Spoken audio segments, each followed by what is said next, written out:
it often feels like a bit of a pilot program that businesses run on the side. And if it doesn't start getting results in 6 months, you just axe it. 6 months? You found people who'd wait 6 months?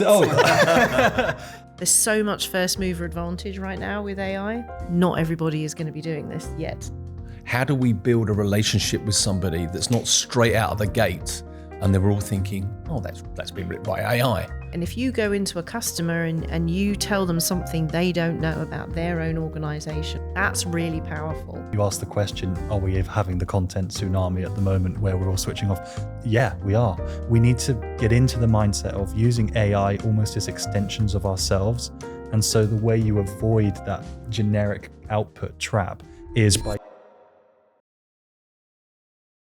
Welcome back to Soapbox, the podcast where we share practical insights from industry experts on the pressing issues around achieving B2B business growth. I'm Charlotte, CEO and founder of Ice Blue Sky, and I'll hand over to this week's guest to introduce himself. Hi, so I'm Jake Bird, and I am director and founder of JI Marketing, my new business, which I started about 3 months ago. Congratulations. Yeah, well done. Welcome to the club. Yeah. It's a scary place to be, but I'm enjoying it so far. Yeah, good. So a bit about me. So my experience, I've been in agency for 10 years. B2B marketing is the place to be for me. And Us too. Yeah. Exciting world. Yeah. And very exciting with what we'll be talking about today as well. And so, but my real specialty, I guess, and my passion, apart from with AI, obviously, is account-based marketing. And that is 3 years ago why I started looking into how we can start taking AI to start enabling ABM in the way that I believe it should be done. At the moment, it often feels like a bit of a pilot program that businesses run on the side. And if it doesn't start getting results in 6 months, you just axe it. 6 months? You found people who'd wait 6 months? I was being generous to them. And so with AI, the way that we can scale things with the right foundations, you can actually get to the point. In my opinion, my vision is that ABM is just the way that marketing is done. ABM is the foundation, or ABX, should we say. I think it moves more into that. And so that it should be at the foundation of how we do sales and marketing. That's great. So I'm Graham. I'm one of the directors here at Ice Blue Sky. I have a title of heading up business creation. That's both for us as an agency, and that's also for the clients we serve as well. So I have to know a lot about everything. Or a little about everything. Lots of little bits, yeah. But yeah, really excited to have you along here today, Jake. And probably the clue has been in the introduction because, yes, you've guessed it, we're going to be talking about AI. Because why wouldn't we? Well, absolutely, because everybody else is. But, you know, in putting together sort of a thought process and what we're going to talk about today, we're all supposed to be experts, aren't we, on this new subject? But actually the truth and the reality of it all, and everybody that's watching this podcast today, we're learning like you are. And part of the strategy, well, part of what makes us who we are at Ice Blue Sky is very much around we help and we share our knowledge. And Jake, having you here today, very much in your specialisms around AI, we just thought it would be fantastic to get you into the studio because we're now working with you as well, which is really exciting. We're, super excited where that's going to go. But just to talk about some of the realities. So let's not talk about the hype and things like that. Let's just talk about some of the realities around AI, and let's maybe we can throw you some awkward questions. I don't know at the end of the day. I'm here for it. Thank you for having me. That's all right. Thanks for coming. So one of my thought processes with AI, and I'm sure everybody that's watching this will agree, we are seeing an absolute tsunami of content with AI. And my concern is the oversaturation of content. And we've only got to look at we only have to leave LinkedIn for like 5 seconds, refresh our page, and we've got a whole new amount of content. And a lot of it's not very good. No, absolutely. I think that's important to emphasise, isn't it? A lot of it is rubbish. So are we already at peak noise? No, absolutely not. No, it's probably going to get worse before it gets better. But when it comes down to how your business talks and the things that you talk about, that's still your image and how people perceive you. Yeah. And so my advice to those people would be that AI is both a contributor to this challenge, but it's also a solution to other challenges that we have as well. And so as long as you're focusing on value over volume, where you're using the right insights, intent, the right analytics to power and feed the content generation that you're doing with AI, that's where you're starting to get to the point where you're scaling your people to talk about more of the stuff that you want to talk about that you haven't had a chance to, but still with the same quality and context that you would expect. And so as long as you're doing that and keeping yourself to yourself with your business image, I would just say ignore everyone else, because it's just part of life. We're going to have to just get used to sifting through the crud. And that's interesting, because we were talking about this on a previous podcast episode where, and I know it's something you talk about, large organizations particularly have large amounts of data. And within that data are a lot of insights.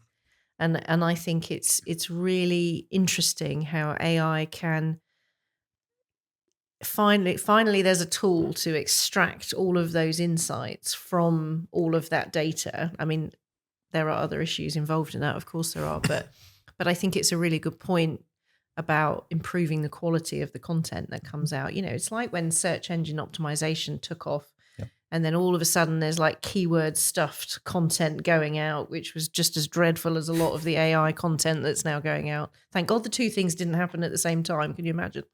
But I think it's really, there's an opportunity here to use it, but you've got to know what you're doing. You can't just wing it. No, and it isn't just a plug and play as well, which I think is what people often think is the case. Or that you can just build your own AI with the great data that you have. We all know that every business has got huge data lakes. 90% of it isn't being used by enterprise, and you can't just plug ChatGPT into it and expect ChatGPT to be totally cognizant and aware of everything that's going on in your world. It doesn't work like that, because AI it's basically a pattern recognition software, a very sophisticated one. And even if you were to run all of your data into a tool like ChatGPT, it doesn't remember everything that it's trained on. All it remembers is sequences. And so it can, when it does remember stuff, when you ask it a question, a really basic question like what's the capital of Paris, because it's seen so much of that as a statement, which is turned into a parameter in the context of AI, it knows that the answer to that is going to be Paris because it's seen it enough times. But if you just chuck a load of data at it, it doesn't understand contextually what it's actually looking at. No, and I've noticed that because I've been playing around with it in terms of putting in, because one of the tools has now opened up a connection to Google Docs. So I've been playing around with non-confidential information, but putting in spreadsheets and documents and things like that. And sometimes it's nonsensical what it comes back with. It's quite fascinating, isn't it? Yeah. And so that was one thing that I did really quickly early on was I understood, I worked to understand how does the AI actually work. So then how far can you push it?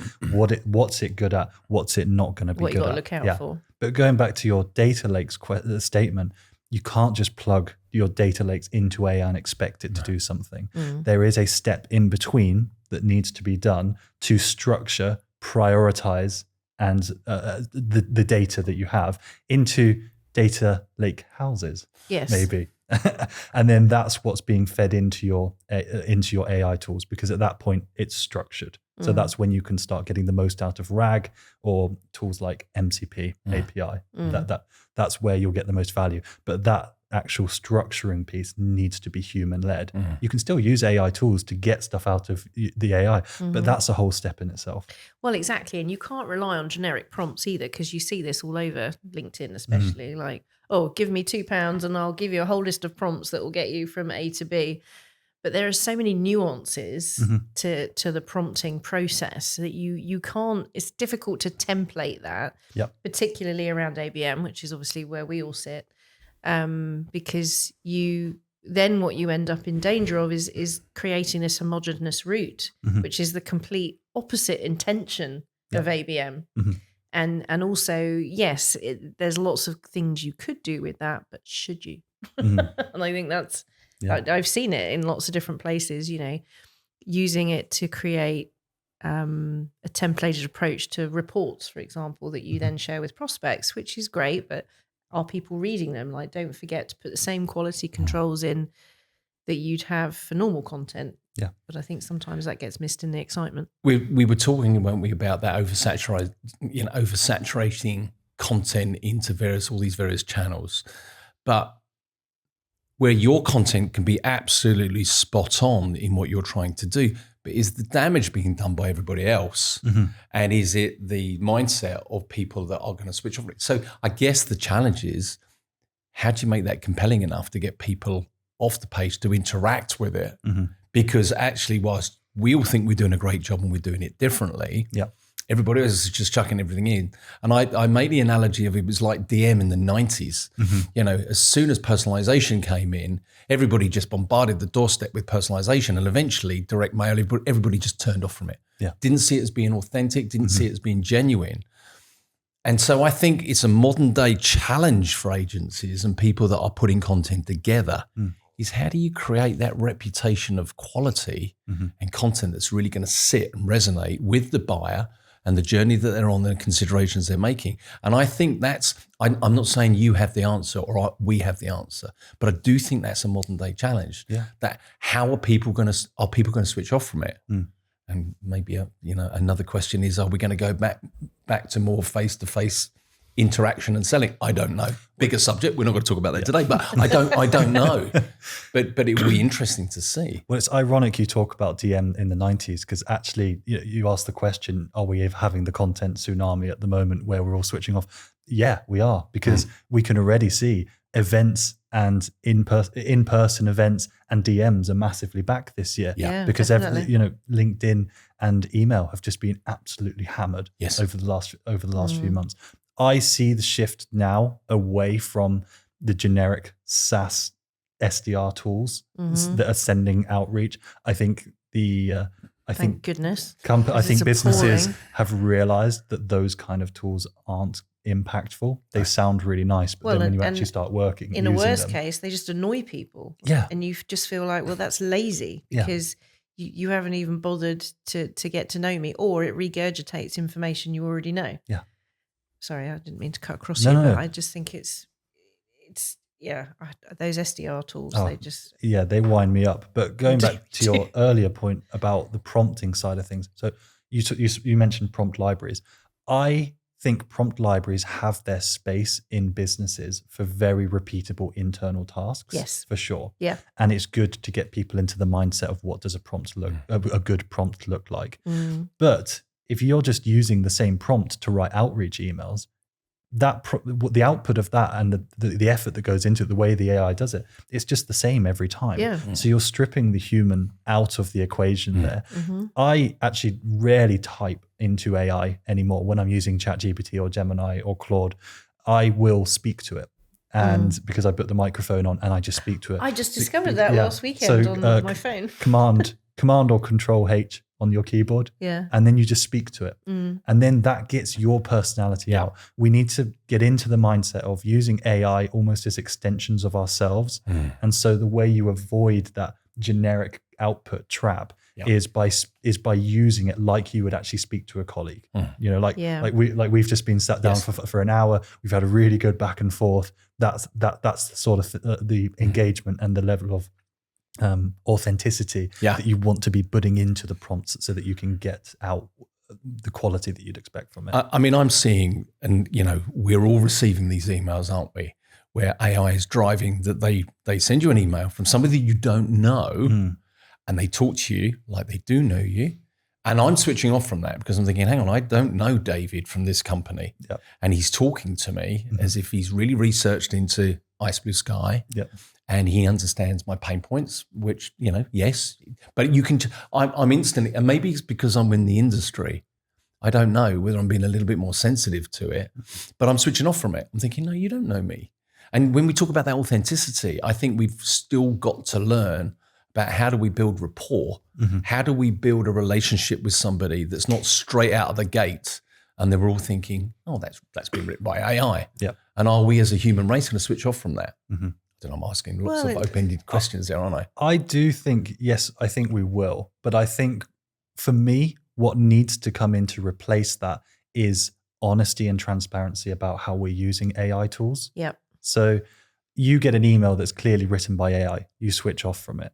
But if you got an email from an AI bot or an AI agent that says, I've identified you as someone who's going to absolutely be interested in this product. I'm totally impartial because I've been trained to be, and I understand everything about my business.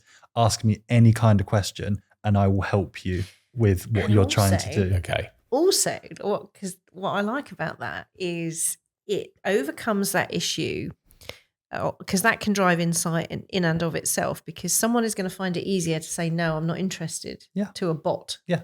than they are to a person. Yeah. You know, we talk about agency ghosting, you know, or vendor ghosting, where, you know, you're reaching out to somebody and they never respond, they never reply.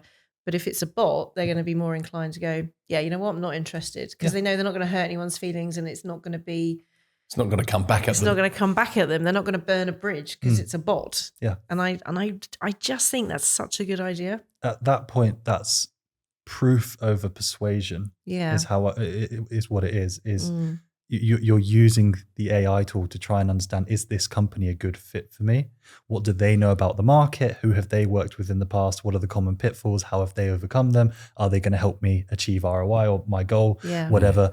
And so that's a better user experience. We all use chatbots all the time, and we're fine with using chatbots. Yeah. But we know we're using chatbots, and Yeah. they're getting really good now at when you say, I want to speak to a person, it sends you through to a customer rep. Yeah, it doesn't and try that and- customer rep from AI has Yeah. a summary of what's been discussed up until that point. Yeah. So they can carry over and you have that positive interaction and continuation. But if you had that AI agent coming in your inbox, you might be more likely to actually engage with it. Because you know you're not going to be sold Because to. you're not going to be sold to. And then there will be a little button on the side that says, meet your account manager for a virtual coffee. Yeah. And then you've got the AI doing the heavy lifting, top of funnel, and then the sales team own everything from mid to bottom of funnel. Yeah. That's where I see it moving. I love that. So yeah, me too. So you and I, we were having that conversation about, has there got to be a new terminology between marketing and sales? What's this becoming? Because we've been obviously we talk about, sorry to drone on audience, but about marketing and sales alignment. And we've been talking about that for quite some time. But is there a whole new terminology around this now that we all need to be adopting and understanding? It's almost like the next iteration, next evolution of it. And how can we create something that everybody buys into because they see what it is, because it's intrinsically linked. And by the virtue of what you were just talking about there, you can see that. I mean, I would love that I had enough influence and sway that I'm the one who names what that next continuation is. No, be brave. Why not? It's sales and marketing will converge more than ever because of these tools.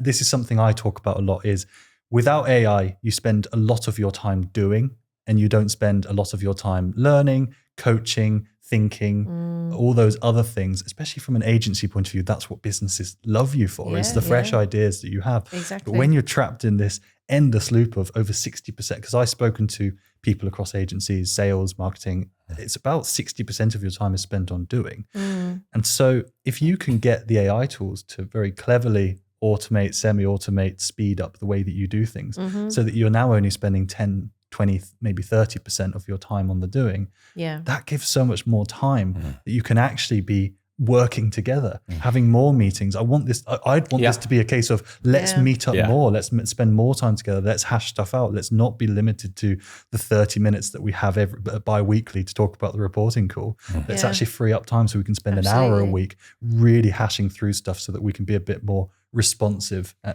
to how things are going. And it gives you, it does, because I've experienced this when I use AI for pitches, for example, not because I can't write a pitch, but because when I'm in the flow of kind of, okay, this is where I think we can really add value to this client and where we can really move the needle on the outcomes, AI helps me with my own thought process, because it's like bouncing off somebody, but it's an AI tool. And I know if it's talking rubbish back to me, so I ignore those bits, or I know I've got to refine what I'm putting into it. But exactly, it gives you, it allows you to flex those brain muscles. I know that's not a thing, but you know what I mean? It allows you to flex your brain. And then I find I am coming up with more ideas. I am much more useful in the process because, like you say, I'm not bogged down in just writing the slides or, writing the pitch. My energy is going into the ideas and the approaches and the value, You've amplified yourself Absolutely. with these tools. Yeah. When people say to me that they don't use AI or they don't really buy into it, I always think of it as it's like when if you go into the shop and someone says, well, there's a McLaren outside, you can go and drive that. Be careful, obviously, but you can go and use a McLaren. And they go, no, I'll walk actually. Yeah. I'll walk. Or when Google came out, we were talking about that earlier, weren't we? When Google came out and you're like, no, I'd rather go to 6 libraries and try and find the information than just sit down try and trust that. Go to Google. Yeah. Exactly. Because I remember, I'm old enough to remember when I was working when that came out and, people were sort of saying, oh, no, I don't know. Skeptical, What if it leaves out important information? I wanted to pick up on one point you just said there a minute. And because predominantly my world is around sales, and salespeople, AI is driving a certainty for sales, and this is something about this new terminology. AI is driving a little bit of certainty because as salespeople, we hate to be doing outbound to people, and most importantly, most salespeople are deeply insecure. But we don't like to be rejected. But all are welcome here. Yes, indeed. This is not therapy. It's a reality. But I think AI is what you were just saying there.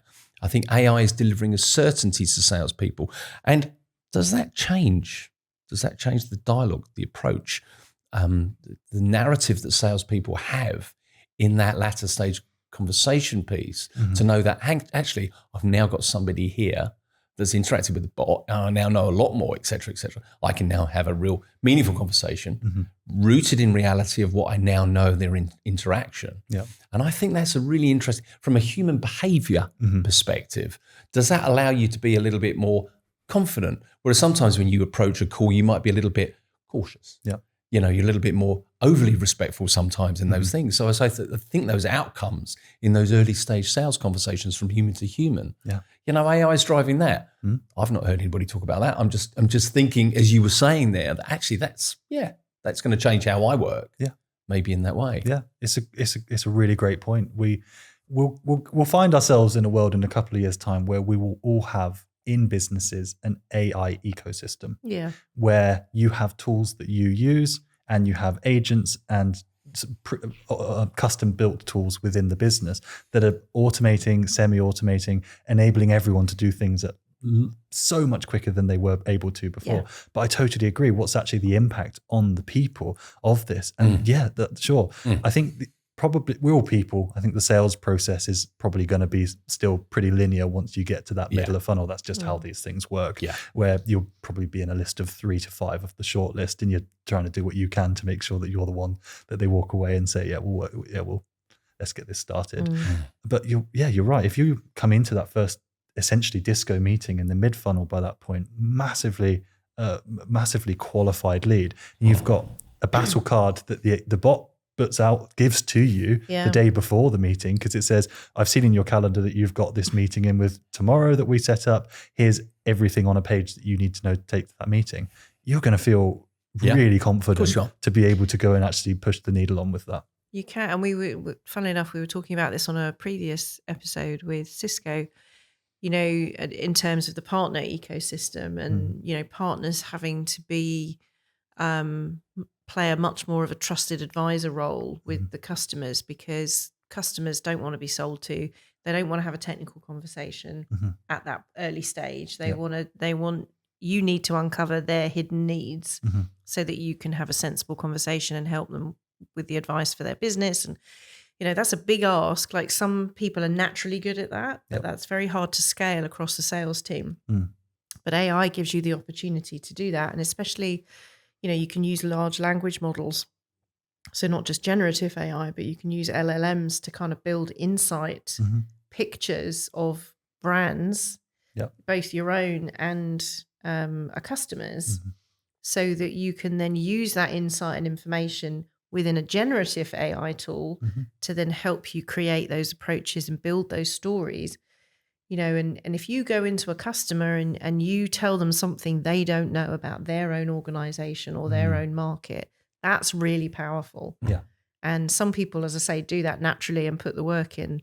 But now AI, I think, gives companies the opportunity to do that across everybody. Yeah. And give them that pack. Yeah. Like you say, the battle card, but, okay, Mr. Company, what can I tell you about your business that you aren't realizing? And that's so powerful for a first engagement. And that will make you stand out against the other three or four vendors. There's so much first mover advantage right now with AI. Yep. Because, I always say to my kids, never underestimate most people's apathy. Not everybody is going to be doing this yet. So you've got a real advantage if you get into it now. Yeah, absolutely. And it will take time. It will take time because every AI touches almost everything in the business world. There's how do we enable our team with the right tools and the right processes and bespoke agents and tools that we've got. And then there's more of the infrastructure side of things of how do you actually build tools that are internally managing processes that make us more efficient, speed things up. How do we then build bespoke tools that we can start sending outbound? There's bots here, there's bots there, there's the data side of stuff that's huge in this. And that's something that I don't see a lot of people talking about. You need to make sense of the data that you have to then plug the AI into it. Yeah. But you're not just going to get a single tool that can go and do all of this stuff. Definitely not. You will probably have tens, if not hundreds, for enterprises, I imagine thousands of individual bots and agents, which need to be built from the ground up because that's how they work best. So we're talking about AI today, okay, and the here and now. But we know it's shifting so massively, so fast. And as you were just talking there a moment ago, I thought, I wonder if we put this into the YouTube archive and whether we'll ever be researched, say in 100 years' time, and someone will find this footage and go, oh, look at what they were saying. What a load of rubbish. They thought they knew. That's not what happened. Yes, absolutely. That wasn't the like you always say, we're the guinea pigs, aren't we we? are the guinea pigs. We are the guinea pigs. We are. Yeah. So but it's shifting so fast. One of my passions has been created. It is around the buyer journey and how do we use AI to work with buyers who are working in a disparate way, and they've all got their own objectives and things like that. And one of our challenges as a marketing agency that we've been really drilling down to is, where does AI play that role in engagement with the varying buying groups? What's that looking like now? But where are we driving that to? Where's it going to get to? That variable content, that absolutely specific content that's being created on the fly, very specifically for those buying groups. Is that something that's going to fast accelerate over, say, the next? I'm going to say year, because I'm talking about these things as if it's going to be 2 or 3, but it's not. It's going to happen really quickly, isn't it? Yeah, exactly. So to answer the question, where we are now is that I think people are probably using AI the way that we're all using AI, where we just prompt it and you're using LLMs and maybe some other tools. We're probably dabbling in some agents, but definitely not to create content. But I imagine you're creating content side by side with an LLM at the moment. Where we'll get to is, to my data point, is if you have your data that is structured and it has all of your account insights for that account. It has sector insights, persona insights, and the messaging insights for your business, and maybe even access to your content management system as well, or you build another one that's more AI enabled. At that point, you can start getting almost real-time engagement with decision makers. So we all know that when you have your decision-making unit, you'll be speaking to different people about different things based on what their requirements are. That's really the beauty of ABM there, is that you can give everyone their own journey to guide them almost to the same outcome. So at that conjuncture where they're all in the meeting together and they're making that decision, everyone has what they need to make the decision. To build that consensus. And so if you are, in the future, I imagine that if the operations person starts becoming your hand raiser and you realize this is the guy who's going to be leading this discussion, you can use AI to really dynamically and quickly generate content specifically for that COO. Yeah. And because the tools that you will have built, the agents, you'll be using fine-tuned model to speak in the way that you talk. The tool will be pulling from RAG databases from your account database that you own, Yep. the sector that you own, your persona insights. Mm-hmm. That's where you're going to get value, because everything that you've done has been built and set up to then get the AI to just very quickly push it through into stuff. Exactly. You avoid hallucinations, and you are the gatekeeper of your own data at that point. So really, Definitely. what we're talking about there is we're saying that ABM for everybody, really. Yeah. Whereas we were talking earlier, weren't we, that saying, okay, yeah, it's an investment. It's a real powerful investment, a real strategic investment. Yeah. But what we're doing with these tools is to enable to be able to do more of that. Yeah. At a very cost-effective way, Yes. but to be even more accurate, more relevant in what we're doing. So it's only ever it's banging the drum for more ABM, isn't it? Really? Yeah. Well, yeah, and it enables ABM at scale, and ABM can sometimes be out of reach for smaller organisations. Yeah.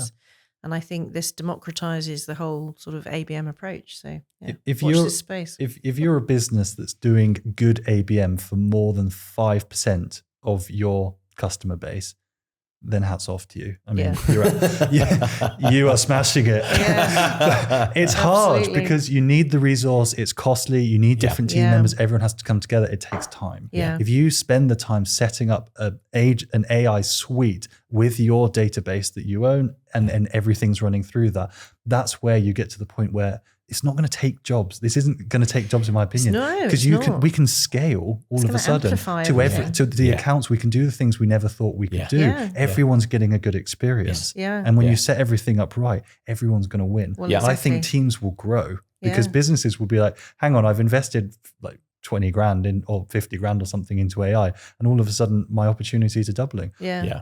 There you go. I'm going to Let's keep I'm going going. to chuck Yeah. it. I'm going to chuck Yeah. more at it. Yeah. But we got to get to that point of what is our AI strategy and work our way up. And from you've got there. to know what you're doing from a commercial point of view as well. You've got to understand what you're getting back and the context and Yeah. how to use it. And that's where I think Yeah. the teams will grow, is in that expertise. Well, look, I think we could all talk about this for another I think hour, we could, couldn't yeah, we? But yeah. we've got to I bring think this we're gonna to need part two, aren't we? yeah. Well, I think Jake, it's going to be great because obviously you're working with us. We got some exciting projects, and we will be sharing that. We will be sharing some of the things and the outcomes that we were doing, and we'll be learning and failing and learning and being successful, and we'll share that. But I really, thank you for sharing what you know today. Thanks for coming along. It's been really good. Thank Yeah. you. And to everybody watching, sorry that we banged on about AI, but Hopefully it was helpful. Yes, hopefully it was helpful. Yeah. And we look forward to seeing you again at the next episode of the Soapbox. Thanks a lot.